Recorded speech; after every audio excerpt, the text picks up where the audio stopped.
Hey everybody, this is Kendall. Since the coronavirus has necessitated the canceling of in-person services for a while, I figured I would take time and at least do every Sunday morning a little Sunday school class for everybody. We will post it on our Facebook page. May even be able to post it on the website. I'm still working with Josh on that. But at very least, we'll do a class and then we'll post it to our Facebook wall, or Facebook group rather. Then if after you watch it, if you can take some time and make some comments on it, whether those are observations about what we talked about in the class or whether those are questions, put them down, and then later on in the day I can actually respond to those questions with another video, or we might even at some point try a live Facebook feed. I confess to being not quite as techy as that, but from what I've seen, it's pretty easy to do. So first though, we're going to just start out with this class and with a prayer today.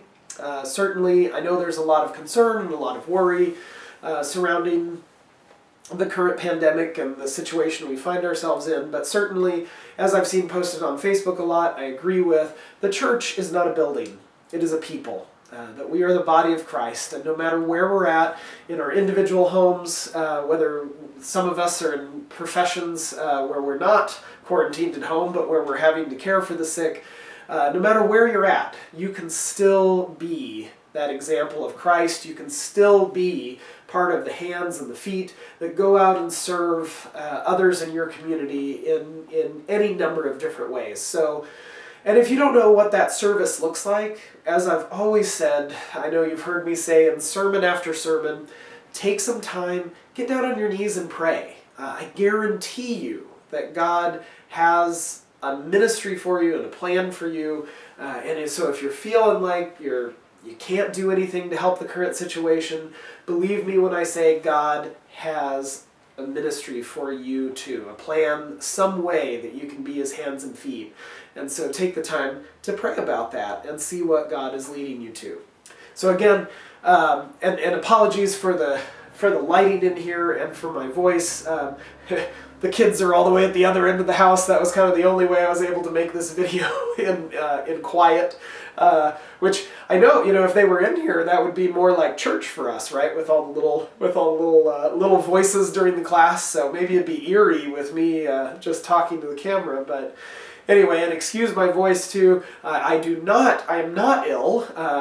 This coincides with the time of allergies, unfortunately. And so where everything is turning green and beautiful outside, that's when Kendall's nose starts to run and starts to sneeze a bunch. So anyway, it is what it is. But today what I'd like to talk about is I'd like you to grab your scriptures, and we're going to go to the 13th chapter of the book of Matthew.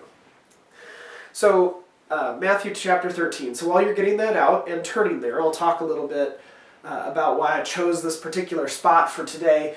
As we look outside and as we look at the beautiful green grass starting to come up and the plants starting to come up, I was reminded today of the parable of the sower. And so that's what I want to talk about. We are getting closer to the time where our farmers in our congregation, I assume, are going to try to be putting crops in at some point here pretty soon, as well, provided it ever dries out. Of course, this morning I saw it sleeting and then snowing and then raining, so I don't know when that exactly will be, but this is a story that Jesus used, a parable that Jesus used to talk about his kingdom and to talk about what the gospel was like, and he used farming as an example of what that looked like. So he was talking to somewhat of an agrarian society for sure. So a lot of these people were fishermen, a lot of these people were craftsmen and things like that, but a lot of them were also farmers. And even if they weren't farmers, they would oftentimes have, if they could, a little plot or a little garden that they would farm in. And so he used the example of a sower. And I find it interesting that, so I'm going to be broadcasting this video onto Facebook. It's actually interesting that that's where the word broadcasting comes from. is when you're sowing, you take the seed out of the bag and you throw it and you cast it out broadly. So believe it or not, that is actually where the term broadcasting comes from. But anyway, that's another story entirely. Okay, so beginning in Matthew 13. And in verse 1 it says, "And it came to pass that same day, Jesus went out of the house and sat by the seaside, and great multitudes were gathered together unto him, so that he went out into a ship and sat, and the whole multitude sat on the shore." And this is how people, back in that day, you didn't have TV, you didn't have Facebook, you didn't have video cameras. You had your word, your spoken word. And you would have to go and listen to whatever rabbi or whatever teacher was teaching at the time. And these people had started to gather. He had a big crowd, and this sparked an idea, in what he was teaching. And so he starts teaching the parable of the sower. And he spake many things unto them, verse 3, in parables, saying, Behold, a sower went forth to sow. So a farmer went out to plant. And so he's going out, again, sowing, he's got this bag of seed, he's got this already sort of plowed ground. It's not like the nice, normal ground, but they would have roughed it up some, and he's taking and tossing the seed out into the dirt. And it says, "And when he sowed, some of the seeds fell by the wayside, and the fowls came and devoured them up." So the wayside would be like really, you've seen this in parks and places like that where a lot of foot traffic has gone through a particular place. The ground gets pounded down really hard. It's almost like pavement. If you walk along it enough, the wayside is the road. And so whether it was necessarily paved or not doesn't matter. It's because people had walked along this particular path for long enough, it had made the ground hard. And so the seeds fell on it, and if you've ever tried growing grass or anything like that, you have to break an area like that up before there's any chance that a seed is going to take root and grow there. And so what happened was, these seeds that fell on the wayside, of course, he says, well, the birds came and just ate them. Because there was the seed sitting there on top of the ground, the birds came and just ate it. Okay? So that's the first seed, first set of seed. Verse 5, it says, "Some fell upon stony places, where they had not much earth. And forthwith they sprung up." Okay, so the seeds hit the ground.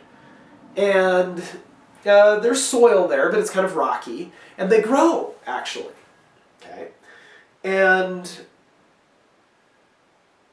so they actually grow. And forthwith they sprung up, and when the sun was up, they were scorched, because they had no deepness of earth, and because they had no root, they withered away. So the second piece of ground was, again, rocky, stony.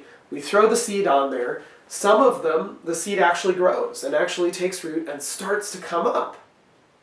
But when the sun gets hot, the plants were scorched because they didn't have any deepness of earth. They didn't have any deepness of roots. Deepness of roots, and so they withered away. They didn't have enough water and nutrients to get from the soil, so that when the sun came, unfortunately, they withered up. Okay? All right. And then some fell among thorns, and the thorns sprung up and choked them. Okay? So these are other seeds that fell into the ground that grew. So I want to make sure we understand this. These seeds grew, just like the ones in the rocky soil. But these seeds actually grew up, and apparently grew up alongside thorns. And the thorns, though, overcame the plants, as it were, and caused them to die. And caused them not to be, or rather, at very least, caused them not to be fruitful.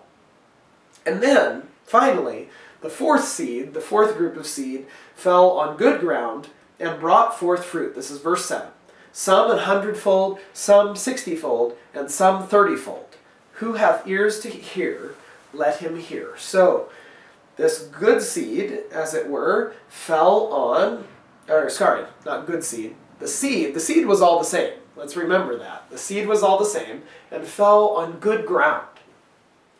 And that seed brought forth some 100 times the amount that was planted, some 60 times, and some 30 times the amount that was planted.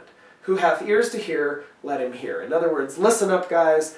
This is the parable, and I'm done. And I'm finished with this particular parable. Okay, we're going to break here just because we're going to have to upload this in pieces because the video would be too large otherwise. So come back for part 2.